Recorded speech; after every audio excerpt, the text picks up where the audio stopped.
예, 우리가 지난주에 한 주 쉬었는데 오늘이 3화입니다. 3화. 제가 가진 게 아니라 똑같죠. 90쪽. 요 그림이 있는데요, 이렇게 90쪽. 90쪽.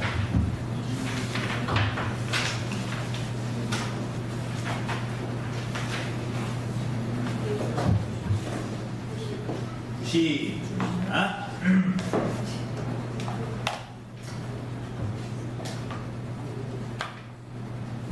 예, 맞습니다. 그림이 있는데. 예, 책 안 아깝게 아끼지 마시고 막 쓰기세요. 잘 아껴지니까 꾹꾹 누르세요. 꾹꾹 눌러서 접혀도 돼요. 상관없으니까. 우리가 지난번까지 어디 봤습니까? 기억나세요? 어느 나라 봤는지? 그렇죠. 잉글랜드. 그렇습니다. 잉글랜드. 그러면 우리가 잉글랜드를 봤는데 오늘 우리가 볼 것은 잉글랜드의 여기 위쪽에 북쪽에 추운 쪽 거기에 있는 스코틀랜드를 볼 겁니다. 스코틀랜드. 그런데 우리가 스코틀랜드에서 집중적으로 봐야 되는 것이 존 낙스라는 사람입니다. 존 녹스. 우리 여기 밥 먹을 때 보면 이렇게 붙어져 있잖아요. 위에 이렇게 종교개혁자들. 그런데 저희 집 쪽으로 딱 보면 존 녹스가 붙어져 있습니다. 그런데 이제 그 사람이 스코틀랜드의 이 종교개혁을 이끌었던 사람이고요. 그리고 요 사람은 그러니까 엄밀한 의미에서 장로교다. 우리 장로교잖아요. 우리가 장로교인데 장로교다라고 했을 때에 장로교의 개혁을 제대로 이루어낸 곳이라고 얘기한다면 스코틀랜드를 들 수 있어요. 근데 우리가 장로교잖아요. 스코틀랜드 가보지도 않은 그 나라에 존 녹스라는 사람이 정말 나중에도 보겠지만 가장 잘 개혁된 교회다. 이걸 무슨 얘기냐면 가장 성경적으로 이루어진 교회다 라고 존 녹스가 스코틀랜드 교회를 보면서 아주 자신만만하게 이야기했거든요. 그런데 그러한 장로교를 우리가 받고 있는 거죠. 그래서 요 장로교가 스코틀랜드의 장로교가 미국, 호주,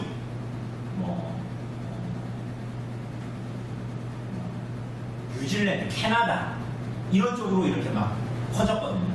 전파됐죠. 장로교가. 그러니까 복음이 전파됐다. 이런 게 아니라 장로교가 그렇게 전파됐어요. 교회가 목사와 장로와 집사가 있고 당회 정치, 당회 노회가 있고 이런 구조들이 있잖아요. 이게 가장 성경적이라고 이제 이 사람들이 믿었던 건데 우리도 그렇게 이제 얘기하고 있고 그런데 특별히 그러한 장로교의 신앙이 전파가 됐어요. 그런데 이제 그게 이제 우리나라로 들어올 때 쉽게 얘기하면 우리나라로 수입될 때 장로교가 어디를 통해서 들어왔냐? 미국, 호주, 캐나다 이런 선교사들을 통해서 우리나라에 들어왔단 말이에요. 그런데 이게 감리교도 들어왔고 여러 가지 구세군도 들어왔을 거고 여러 가지가 들어왔을 거 아니에요. 그런데 특별히 존 녹스의 스코틀랜드 장로교가 미국과 호주, 캐나다 이런 데 전파돼서 그 선교사들이 우리나라에 들어오게 된 거죠. 그러니까 그 사람들이 당연히 어떤 교회를 세웠겠습니까? 장로교들이니까 무슨 교회를 세웠을까요? 장로교 세웠겠죠. 장로교들이 무슨 감리교 세웠겠습니까? 그건 아니잖아요. 그죠? 그래서 그럼 우리가 장로교로서 그럼 우리가 뿌리가 어디 있냐를 찾아가는 거예요. 근데 그걸 보려면 스코틀랜드를 봐야 합니다. 이게 어차피 우리가 웨스트민스터 총회와 관련된 웨스트민스터 신앙고백서 대소요리 문답 이런 것들도 우리가 같이 보게 될 건데 이제 그것들도 다 보기 위해서는 결국은 잉글랜드 우리가 지난주까지 봤던 한 5차례, 4차례 걸쳐서 봤죠. 잉글랜드 그리고 오늘 우리가 보는 스코틀랜드를 잘 알아야 됩니다. 왜?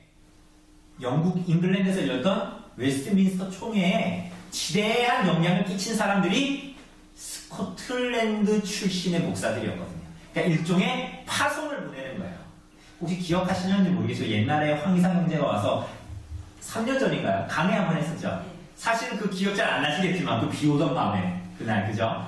그때 강의했던 내용이 사실 요 내용이 포함되어져 있어요. 어쨌거나 그래서 오늘 3화입니다. 3화. 뭐냐 제목이 뭡니까? 스코틀랜드 준비되다. 근데 여기 그림이 아주 재밌습니다. 앞으로 어떤 일이 벌어질 건지 잘 보여줘요. 여기에 보니까 이 사람이 누굴까요? 존 녹스예요. 칼빈하고 그림이 되게 비슷하죠.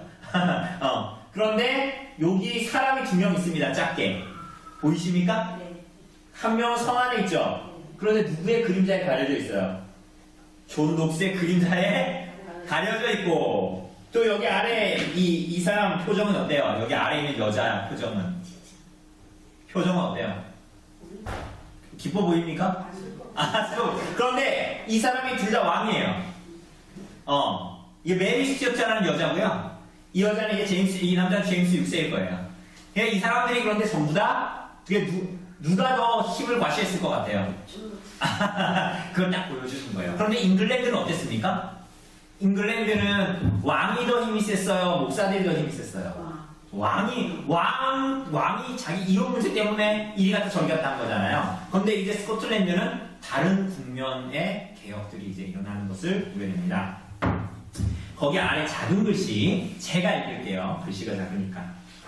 잉글랜드의 종교개혁이 명절 고속도로 요금소 주변처럼 버벅거리는 동안 스코틀랜드의 종교개혁은 급속도로 진행되었습니다. 왜? 그리고 어떻게 그런 일이 일어났을까요? 스코틀랜드는 사실 잉글랜드와는 모든 면에서 딴판인 왕국이었습니다. 이번 화에서는 체크무늬 치마에 백파이프를 부는 나라, 해리포터 촬영지로 더없이 적합한 나라, 스카치 위스키의 동네 아저씨들이 늘 살짝 취해 있을 것만 같은 스코틀랜드로 눈을 돌려봅니다. 이렇게 이제 나옵니다. 자, 넘어가서 자, 여기 지도 있죠? 한 장 넘기니까 지도 보이죠? 근데 거기 녹색으로 되어져 있는, 초록색으로 되어져 있는 데 있잖아요. 거기가 이제 스코틀랜드입니다. 그 아래는 어느 나라예요? 그 아래는 잉글랜드. 그죠? 이렇게 되어져 있죠. 우리 한번, 궁집사님 한번 읽어주실래요? 스코틀랜드는 브리턴 섬의 북쪽에 위치한 꽤 추운 동네입니다. 런던에서부터 기차로 달리면 빨리 가도 대략 5시간이 걸리는데 초가을에 런던에서 반팔을 입고 기차를 타면 올라가는 동안 슬슬 추워집니다. 중간에 긴팔 옷을 하나쯤 걸쳐야 할 정도입니다. 그 정도로 스코틀랜드는 유럽의 변두리, 더더욱 종교개혁 당시에는 총구석이었습니다. 그런 곳을 왜 굳이 우리가 알아야 할까요? 그것은 스코틀랜드의 종교개혁이 아주 끝내줬기 때문입니다. 재밌게 표현하죠. 이 종교개혁이 아주 끝내줬답니다. 어떻게 끝내줬냐? 스코틀랜드의 종교개혁의 시작, 존 녹스의 제1치리서. 이게 제1치리서라는 게 이름이 붙어있는 게 뭐냐면요. 제2치서, 이제 이후에 나오는 치리서들이 있거든요. 그래서 구별하기 위해서 1, 나중에 붙인 거겠죠. 그렇게 나와 있습니다. 읽어주세요. 스코틀랜드의 대표적인 종교개혁자는 존 녹스입니다. 그림은 스위스 제네바시에 있는 종교개혁 기념비입니다. 맨 오른쪽이 녹스이고 왼쪽부터 파렐, 칼뱅, 베자 순서입니다. 존 녹스는 제네바에서 공부했던 사람입니다. 그는 제네바 유학을 마치고 스코틀랜드에 돌아와서 개혁운동을 시작하는데 혼자서 하지 않았습니다. 종교개혁에 관심을 가졌던 주위 귀족들과 먼저 긴밀하게 섭외합니다. 그렇게 해서 관련 법안을 하나하나 통과시키면서 스코틀랜드는 말 그대로 공식적인 종교개혁 국가가 됩니다. 네. 종교개혁 국가가 됩니다. 스코틀랜드가, 그러니까 존 녹스가 갑자기 하늘에서 떨어진 사람이 아니에요. 그러니까 이 사람도 일종의 이 종교인이었죠. 그런데 이 스코틀랜드는, 쉽게 얘기하면,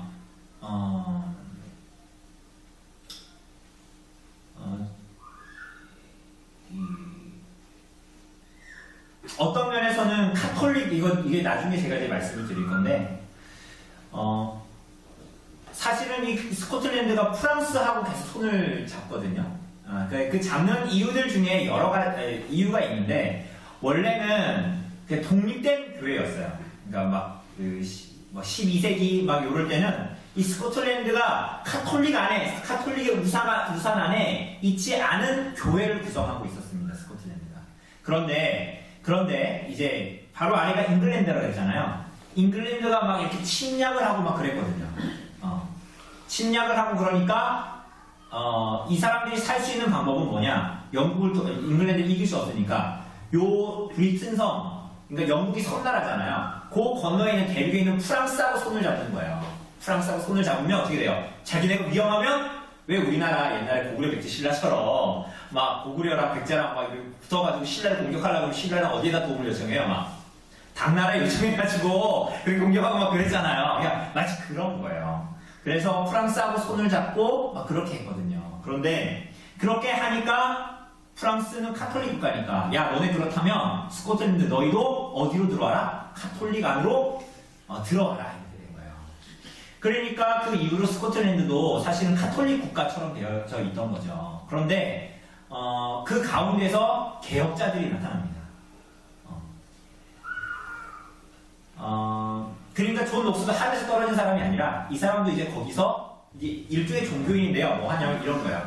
가정교사를 하면서 어떤 이 종교인으로서의 일을 하면서 카톨릭 안에서 그러면서 다른 일도 할 수 있는 투잡을 가질 수 있는.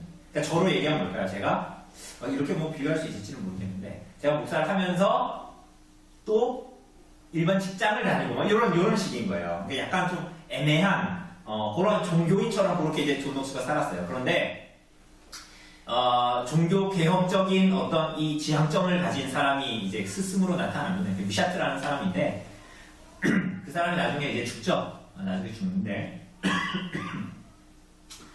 어쨌거나 그 사람을 처음에 호위무사처럼 따라다녔던 사람이 존 녹스예요. 근데 그 사람에게서 그 개혁적인 종교개혁의 어떤 그런 정신, 어떤 이 신앙 그런 것들을 이제 받았던 거죠. 그래서 어쨌거나 존 녹스는 제네바에서 공부를 했습니다. 제네바에 누가 있어요? 그렇죠. 깔뱅이 있죠. 깔뱅이. 그래서 거기서 이제 제네바에서 공부했고 유학을 마치고 스코틀랜드로 돌아와서 개혁 운동을 시작했는데 종교계에 관심을 갖던 주위의 귀족들과 긴밀하게 협의를 해서 법안을 만들고 막 이렇게 해요. 그래서 뭐 미사도 폐지되고 막 이런 식의 어떤 이 법안을 아예 만들어 버리는 거예요. 그런 일들을 차근차근 하기 시작합니다. 근데 이런 일이 어떻게 가능했을까요? 왕이 있었을까요? 없었을까요? 있었죠. 그런데 어떻게 귀족들이 이런 일을 할 수 있었을까요? 왕권이 약했을까요? 강했을까요? 약했으니까 가능했던 거예요. 그러니까 이 스코틀랜드가 왕권이 약한 나라였어요. 그러니까 왜 약했냐? 그것도 이제 우리가 나중에 볼 겁니다. 옆 페이지로 넘어가면 이때 존 녹스는 대단한 자신감을 보입니다. 그가 귀국 직후에 작성한 제1치리서라는 법안에는 심지어 다음과 같은 표현이 들어있습니다. 라고 뭐라 써있어요? 가장 잘 개혁된 교회. 그러니까 자화자찬하는 거죠. 이게 어떻게 보면 남부끄러울 수도 있잖아요. 자기가 스코틀랜드 교회의 목사인데 자기네 교회 보고 가장 잘 개혁된 교회예요. 가장 성경적인 교회라는 얘기거든요. 그렇게 얘기합니다. 한번 우리 한번 송 집사님 읽어주실래요? 자신들을 가리켜 가장 잘 개혁된 교회라는 이런 표현은 교회 어떻게 생각하세요? 좀 교만하다는 느낌이 들지 않으십니까? 이런 말씀, 이런 말을 쓸 수 있는 자신감이 어디서 나왔을까요? 당시 유럽의 종교개혁자들이 교과서로 샀던 곳은 다름 아닌 칼뱅의 제네바였습니다. 게다가 존 녹스 자신도 지금 막 거기서 공부하고 있는데 어떻게 자신과 가장 필요하다고 말할 수 있을까요? 이유가 무엇일까요? 그 자신감의 근거를 알기 위해서는 존 녹스가 애초에 제네바에 갔던 때로 돌아가 보아야 합니다. 네, 이 자신감의 근거를 알기 위해서는 제네바에 있었을 때 무슨 일이 있었냐를 좀 알아야 됩니다. 이 사람이 교만해서 그저 교만해서 그런 얘기한 게 아니라는 거죠. 네, 한번 읽어주세요. 존 녹스는 이미 제네바에서 실력을 알아보고 스카우트를 했을 정도로 뛰어난 사람이었습니다. 피위 메리 시절에 유럽 대륙에서는 잉글랜드로부터 망명한 개혁자들이 여기저기 거처를 각 찾고 있었습니다. 그들은 프랑스나 네덜란드 그리고 스위스 등으로 피신했는데 이때 그들을 위해 열정적으로 활동하던 존 녹스를 제네바는 눈여겨보았습니다. 네, 잉글랜드 피에베리 시절에 그죠? 그 PML 시절에 그 에드워드 6세가 참 어렸을 때 그렇게 있어서 종교개혁자들이 그렇게 개혁을 막 이뤄내다가 죽었잖아요. 그래서 그 칼을 갈고 있던 헨리 8세의 첫째 아내의 아이였던 누구예요? 메리. 왜 PML이라고 그랬어요? 하도 종교개혁자들 죽여가지고. 그러니까 카톨릭으로 다시 돌아갔던 거예요. 그 아버지, 나한테 그렇게 못했던 그 아버지, 우리 엄마를 버렸던 그 아버지에 대한 이 복수의 칼날을 갈고 있다 그 칼을 휘둘렀잖아요. 그러니까 이 사람들이 그 칼날을 피해서 이제 잉글랜드에서 그 섬에서 나온 거예요. 대륙 쪽으로. 그래서 스위스나 뭐 어디든지 막 이렇게 찾았는데 이제 그 가운데 열정적으로 존 녹스가 이제 활동하는 존 녹스를 눈여겨보게 된다. 그러니까 존 녹스는 그래서 실제적으로 잉글랜드 망명자들이 있는 그냥 종교개혁자들만 나온 게 아니라 종교개혁적인 신앙을 가지고 있던 성도들도 다 나왔을 거 아니에요. 많이들. 그죠? 왜냐하면 거기서는 신앙생활 못하니까. 죽이니까. 그죠? 그냥 그 사람들을 위한 피난민 교회 있잖아요. 그런 것들이 있었어요. 그래서 그거를 실제적으로 존 녹스는 목회합니다. 그러니까 자기도 거기에 있으면서 이제 목회를 하는 거예요. 그곳에 피난 온 사람들. 예를 들면 뭐 이런 거죠. 피난민은 아니지만 우리나라에 온 예를 들면 어느 나라 사람이라고 할까요? 중국 아니 아프리카 이런 사람들 있잖아요. 그런 사람들이 아프리카 인구 사회가 한국에 왔는데 항구도 잘하고 그런데 이제 거기서 피난 온 사람들이 막 있단 말이에요. 그럼 그 사람들을 위한 교회가 있었던 거 워낙 많으니까 그래서 그 교회를 이제 망명자들을 위한 교회를 막 섬겼습니다. 이어서 읽어주세요. 그리고 행여나 그의 신변에 어려움이 생길까 하여 그를 제네바로 초청합니다. 녹스는 제네바에 있는 동안 종교개혁에 대한 더 깊은 이해를 갖출 수 있었으며 한편으로는 영어권 망명자들을 위한 목회자로도 알려지게 됐습니다. 그들에게 영어로 설교할 사람이 필요합니다. 네, 자 여기 그 아래 그림에 보면 이렇게 돼 있죠? 처음에 스코틀랜드 있다가 망명 겸 유학을 가게 되고 여기 제네바에서 다시 어디로? 스코틀랜드로 귀국하는 겁니다. 여기에 보니까 존 녹스 제네바 유학 초기 멤버 아카데미 창설 직전까지 동역했다. 이렇게 나오죠. 예, 넘어가 주시고 여기 한 문단만 더 읽어주세요. 그렇게 제네바에서 유학을 마치고 돌아온 존 녹스는 스코틀랜드를 808호 바꾸는 계획을 달성합니다. 이 과정에는 수많은 종교 개혁자들의 목숨을 건 노력이 있었음은 물론이고요. 그는 특히 교회의 조직을 장로교회라는 제도로 개혁합니다. 이것은 사실 제네바에서도 완벽하게 해내지 못했는데 스코틀랜드에서 이뤄낸 것입니다. 그 내용은 녹스가 작성한 제1지에서 나타났습니다. 네, 이렇게 이제 이야기하고 있고요. 그러니까 여기서 중요한 건 교회 조직을 무슨 제도로 개혁한다고요? 장로교회라는 거예요. 장로교회가 참 중요합니다. 자, 여기 보면 이렇게 볼 수가 있습니다. 아주 그냥 쉽게 볼게요. 여기 유럽 대륙이고 여기가 한마디로 이제 이 영국 브리튼 섬이란 말이야. 여기에 이제 여기 잉글랜드가 있고 여기 스코틀랜드가 있죠. 그죠? 그런데 이제 이게 이제 유럽 대륙 이걸 유럽 대륙이라고 얘기하거든요. 여기 뭐 프랑스도 있고 독일도 있을 거고 막 그렇잖아요. 그죠? 그러니까 여기 이제 섬나라예요. 섬나라 영국은. 그런데 여기에 있던 개혁 이 종교 개혁의 어떤 신앙을 가진 사람들을 뭐라 그러냐?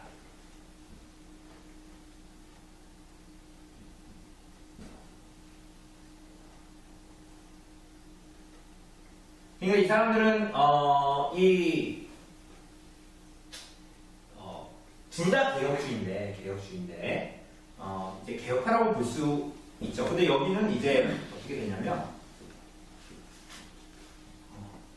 장로교. 사실 이게 개혁교회, 장로교회라는 말로 이렇게 이제 구별되어지잖아요.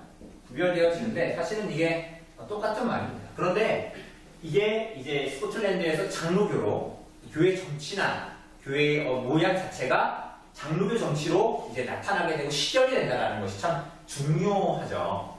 그래서 이제 장로교는 우선은 노예 정치가 되죠. 그리고 이제 교회에는 세 가지 직분이 있습니다. 뭡니까?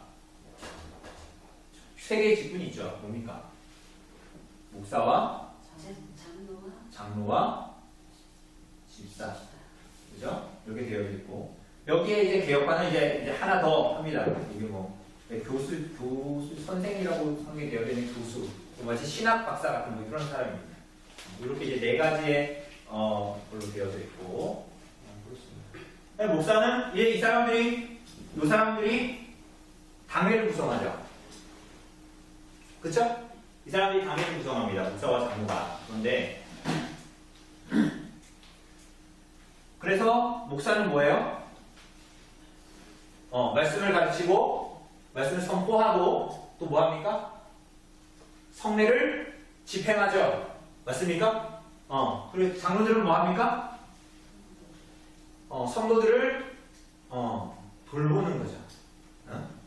영적인 상태를 돌보고. 그런데 이 두 직분은 뭐를 이룹니까? 당회를 이루죠. 근데 이건 뭐예요? 치리회입니다. 치리회. 그래서 왜 우리가 오늘 본문에서도 읽었지만 왜 이 마태복음에 보면 오늘 우리가 이제 읽은 본문에 보면 16장에서 이런 얘기하죠. 우리가 읽은 쭉 보면 교회 이 반석 위에 교회를 세운다 그런 얘기하면서 뭐라 그럽니까? 내가 뭘 준다? 내가 내게 뭘 준다? 오늘 설교 때 했었는데 뭘 준다? 이 키. 무슨 키?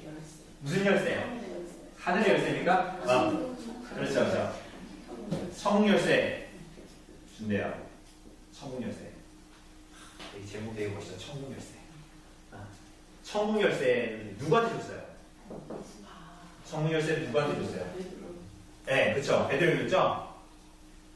그럼 오늘 우리가 천국 열쇠 어디에 있습니까? 우리 하이델베르크 의리문답 공부하면서 배웠는데 천국 열쇠 어디 있습니까?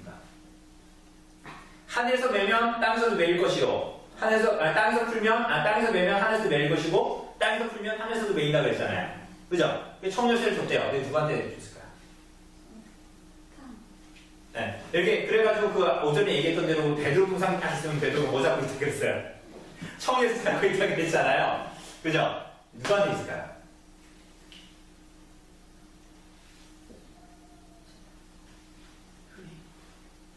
교회인데 교회 누구한테 있을까요? 이 직분자들이 있잖아요 지금. 누구한테 있을까요?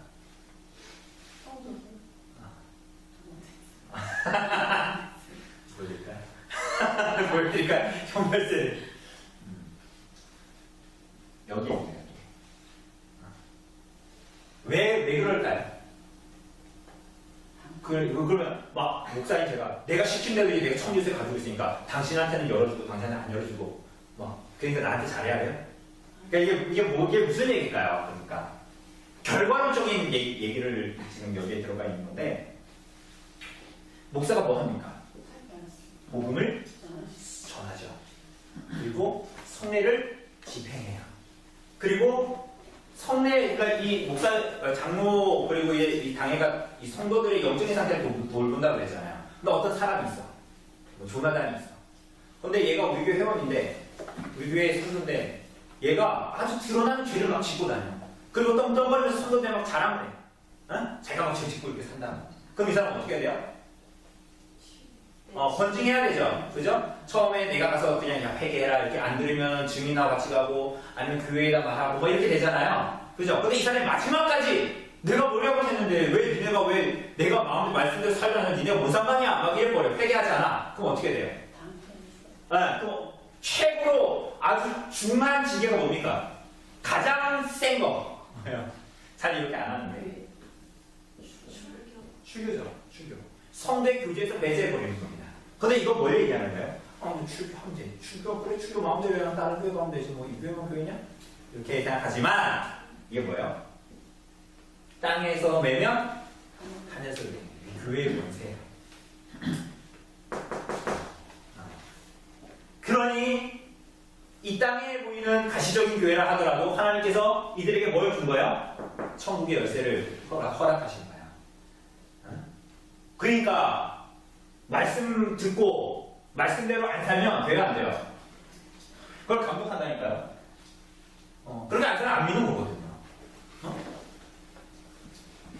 그러니까 사랑이 많으면 권징을 할까요, 안 할까요? 사랑이 많으면, 우리 겉으로 봤을 때는 권징 안 하고 치게 안 하면 사랑이 많은 교회, 봐주니까 사랑이 많은 교회 생각하지만 사실은 권징 안 하고 치게 안 하는 교회가 사랑이 없는 교회지. 그 사람이 천국 가길 바라지 않는 교회지. 사실은 정말 성도를 사랑하는 교회는 어떻게 해요? 그 사람들의 영적인 상태를 자세히 살피고 그들을 치유하고 권징하죠. 그 열쇠는 어디 있어요? 여기 있는 거예요. 여기 기억하세요. 제가 보여드릴까요? 왜냐? 바로 복음을 전하는, 증언하는, 복음에 전파하는, 증언하는 권한이 이들에게 있고, 그리고 이들은 성례를 집행하고, 우리가 성례를 세례를 주고, 여러분 세례 주고 성찬하는 게 거치대가 아니란 말이에요. 그러니까 이게 실제인 거예요. 교회로 들어오는 게 실제로 들어오는 거예요. 네? 그냥 커레어식으로 아니 이게 형식인가 보다 의식인가 보다 이게 아니란 말이에요. 그죠? 그러니까 그것을 아주 정말로 그렇게 믿고 그렇게 했던 사람들이 우리 장로교회 교회 체제에 녹아 있고 들어가 있는 것입니다. 자, 그런 내용들을 이제 가지고 있고, 그 녹스가 제네바에서도 완벽하게 해내지 못한 것이 이제 녹스의 제1시리서에 나타납니다라고 이야기합니다. 네, 이어서 아래쪽 한번 읽어주실래요? 예, 우리 허집사님 읽어주세요. 제1시리서는 종교개혁의 정신에 따른 교회 제도를 스코틀랜드로 정착시키는 의미가 담긴 법령입니다. 예, 종교개혁의 정신에 따른 교회의 제도를 어디에 정착시킨다? 스코틀랜드에 정착시킨다. 교회의 제도를, 종교개혁의 정신이 따른 담겨있는 교회의 제도를 이어서 읽어주세요. 그 안에는 잘못된 성직자 개념이 만들어낸 주교 제도에 대한 문제 기기가 이미 담겨 있습니다. 존 녹스는 스코틀랜드의 교회를 교리뿐만 아니라 교회 정치까지 개혁하기 위해 이 문서를 작성했던 겁니다. 그러니까 우리가 전에 루터하고 깔뱅이 설명할 때 이런 얘기 있잖아요. 루터는 사람이 어떻게 구원받냐, 그거 너무 중요하죠. 그런데 그 내용에서 이렇게 딱 있었다면 깔뱅은 더 발전했다 그랬잖아요. 그게 뭐예요? 종교개혁의 2세대로서 깔뱅은 그 우리들의 인간의 존재의 이유가 뭐냐, 인생의 목적이 뭐냐로까지 더 근본을 파고들었다 그랬잖아요. 그죠? 여기서도 뭐라 그래요? 존 덕스는 스코틀랜드의 교리만이 아니라 교회의 정치까지도 개혁하기 위해 이 문서를 작성했다라고, 더 실질적인 개혁, 어떻게 보면 그것을 성취시키는 개혁, 뭐 그런 것들을 한 거죠. 네, 읽어주세요. 제1시리서는 또한 교회를 다스리는 직분이 주교나 사제들이 아니라 장로들이어야 한다고 말합니다. 장로는 성직자가 아닌 일반 성도로서 신앙과 인품으로 교회의 덕을 세우는 사람입니다. 말씀을 가르치고 설교하는 목사도 장로에 포함됩니다.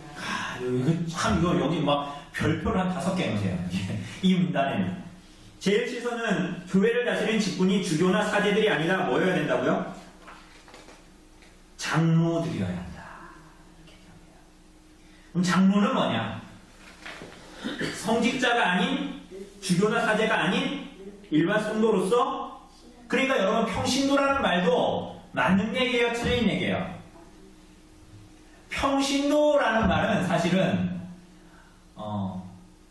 없어져야 되는 거예요. 그러니까 마치 계급이 나눠진 거죠. 평신도라는 평민이 있고 귀족이 있고 왕이 있다는 거 아니에요. 평신도라는 말은 뭐예요? 우리 위에 평신도가 아닌 누군가가 있다는 거예요. 여러분과 나는 평신도인데 이런 얘기 하시면 안 돼요. 이딴 얘기 하시면 안 됩니다. 그거는 굉장히 이제 바르지 않은 생각이에요. 그러니까 이때 그 중세 시대나 이럴 때 평신도의 어떤 개념이 있었던 거지. 왜? 위에 주교나 사제가 있었으니까. 그러니까 마치 무당이 있으면 무당의 부적을 받는 사람이 있잖아요. 마치 그런 의미예요. 사제가 있으면 그 아래에서 그거 받아먹는 사람들, 평신도. 그런데 여기에 뭐라 그래요? 장로는 성직자가 아닌 일반 성도로서 신앙과 인품으로 교회의 덕을 세우는 사람입니다. 우리 교회도 미조직 교회 지금 10년인데 지금 미조직 교회잖아요. 우리 교회도 당회를 조직할 수 있는 그런 조직된 교회로. 그래서 장로도 세워지고. 근데 장로를 누가 세워야 된대요? 돈 있는 사람? 교회 오래 다닌 사람? 직장이 뚜렷한 사람? 뭐라 그래요? 신앙과 인품으로 교회에 덕을. 디모데서에도 다 나와 있어요. 그 자격이 다 나와 있어요. 집사는 누가 해야 되고, 장로는 누가 해야 되고. 근데 저도 목사잖아요. 근데 목사도 뭐예요? 목사도 장로예요. 그러니까 장로 두 가지가 있어요. 가르치는 장로와 다스리는 장로가 있습니다. 그런데 당회를 구성하고 있는 목사 빼고 다른 장로들은 무슨 장로입니까? 다스리는 장로예요. 그러니까 성도들을 돌보고 이런 다스린다 했을 때 막 우리가 막 일반 우리 성도들 압제하고 막 이렇게 몰카 찍고 이런 게 하는 게 아니라 다스리는 거예요. 하나님 말씀으로 사는가, 그죠? 근데 목사는 뭐예요? 목사는 두 가지를 다 해요. 뭐예요? 다스리는 장로도 하고 가르치는 장로도 하는 거예요. 그러니까 그가 목사예요. 목양을 하는 거죠. 그러니까 말씀을 가르치고 설교하는 목사도 장로에 포함됩니다. 너무나 중요한 거예요. 이어서 읽어주세요. 중국세의 기업은 스코틀랜드인들이 마음을 움직였고 급속도로 평범이한 관여를 받았습니다. 스코틀랜드는 종교개혁 초창기부터 이미 유럽대과 교류하던 지식인들을 중심으로 종교개혁 사상이 전파되어 있었습니다. 그리고 영어 성경과 칼뱅이 기독교 강요 등 출판물의 도움으로 많은 사람이 이미 마음속으로 개신교를 받아들인 상태였습니다. 그러니까 수많은 사람들이 그 이전에 존 녹스 이전에 순교자들이 있었어요. 종교개혁을 추구했고 그래서 그것 때문에 죽기도 하고요. 막 그런 일들이 발생했었어요. 이미. 그러니까 씨앗을 다 뿌린 거죠. 피로 씨앗을 뿌린 거야. 그죠? 그리고 이제 그 때가 찼고 거기에 보면 광고명 지지를 받고 있었고 영어 성경과 딸뱅이 쓴 기독교 강요, 그죠? 기독교가 무엇인가에 대한 설명이죠, 일종의. 그죠? 그런 것들에 도움을 받아서 많은 사람들이 개신교를 받아들인 상태였다. 이렇게 얘기합니다. 예, 이어서 읽어주세요. 특히 스코틀랜드 귀족들은 존 녹스에게 우호적이었고 존 녹스는 그들의 도움으로 비교적 무리 없이 제네바에서 칼뱅에게서 배운 교회 정치 제도를 스코틀랜드에 도입할 수 있었습니다. 따라서 그는 이대로만 쭉 가준다면 스코틀랜드가 세상에서 가장 잘 개혁된 교회가 될 수 있을 것이라는 포부를 가졌던 것입니다. 이것이 바로 그가 가졌던 자신감의 근거였습니다. 실제로 당시까지만 해도 유럽에서 교회 정치 측면의 교회 개혁을 국가 차원에서 그 정도로 이뤄낸 나라는 없었습니다. 교회 정치가 참 중요한 거예요. 교회를 어떻게 이루어나가는가에 대한 그러한 내용들. 그렇게 이루어낸 나라는 없었단 말이에요. 그런데 무리 없이 그것들이 잘 도입되고 잘 이식될 수 있었단 말입니다. 그래서 존 녹스는 가장 잘 개혁된 교회, 스코틀랜드의 교회, 장로교회다라고 자신감 있게 얘기할 수 있었던 겁니다. 제가 아래 읽을게요. 가장 잘 개혁된 교회라는 말은 한편으로는 이웃나라 잉글랜드를 겨냥한 표현이어도 합니다. 당시 잉글랜드는 종교개혁을 하다 말다 하고 있잖아요. 하더라도 중도적 개혁에 그치려고 했고 툭하면 다시 기존 스타일로 돌아가 버리기 일쑤였습니다. 그건 뭐 나중에 피에메리 때도 마찬가지고 헨리 8세 때도 왔다 갔다 했고요. 그리고 나중에 이제 엘리자베스 때는 다시 이제 돌아가되 중도적 개혁, 완전한 개혁을 이루려고 하지 않았죠. 그죠? 그래서 스코틀랜드 개혁파는 잉글랜드 교회를 불완전한 교회라고 보았고 잉글랜드 개혁을 하다가 그만둔 개혁으로 평가했어요. 그러니까 나중에 여러분 웨스트민스터 총회가 영국의 잉글랜드에서 일어나잖아요. 그러니 가장 잘 개혁된 교회의 목사들이 덜 개혁된 이 교회를 가지고 있는 잉글랜드의 총회에 뭐 하러 온 거야? 도와주러 간 거예요. 어떻게 도와주러? 굉장히 주도적인 역할을 합니다. 이 사람이. 스코틀랜드의 목사들이. 그러므로 가장 잘 개혁된 교회라는 표현은 우리가 하는 것을 잘 보고 따라오셔 라는 일종의 제스처였다고 라고도 볼 수 있습니다. 라고 예, 우리 다음 주에 좀 더 시간을 들여서 다음 주에 나머지 3장을 스코틀랜드 중위대다를 마저 하도록 하겠습니다. 다음 주에는 좀 더 스코틀랜드의 왕들을 좀 더 봅니다.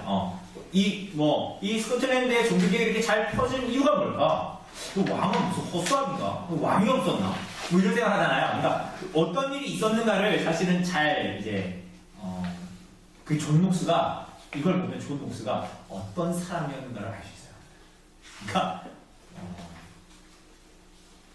아주 강직하고 개혁을 아주 강하게 드라이브를 걸고 들어가는 그런 사람이었어요. 왕 앞에서도 전혀 쫄리지 않고 물론 믿는 구석이 있었는지는 모르겠지만 쫄리지 않고 그래서 이 사람이 별명이 있었어요.